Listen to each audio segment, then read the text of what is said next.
আর আপনি যত পাপ করেন না কেন মায়ুস হবেন না, মন ছোট করবেন না। আপনার একটা সেজদা, যে সেজদা আপনি চোখের পানি ঢেলে দিয়েছেন আল্লাহর কাছে, যে আল্লাহ আমার ভুলগুলো তুমি মাফ করে দাও, আমার তওবা তুমি কবুল করো, ইনশাআল্লাহ দেখবেন ওই একটা সেজদা যদি কবুল হয়ে যায় আল্লাহ পাক আপনার সব গুনাহ মাফ করে দিবেন ইনশাআল্লাহ। নামাজটা ছাড়েন না, যত পাপ করছেন করেন, আমি বলি নামাজ ছাড়েন না, ইনশাআল্লাহ একদিন নামাজই আপনাকে পাপ থেকে বের করে আনবে ইনশাআল্লাহ।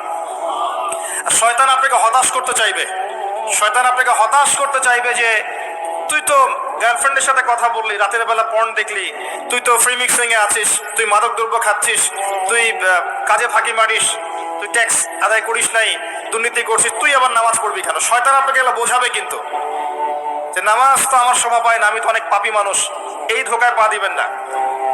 আপনি নামাজ কন্টিনিউ করতে থাকেন, ইনশাআল্লাহ আল্লাহ পাক আপনাকে পাপ থেকে বের করে আনবেন ইনশাআল্লাহ।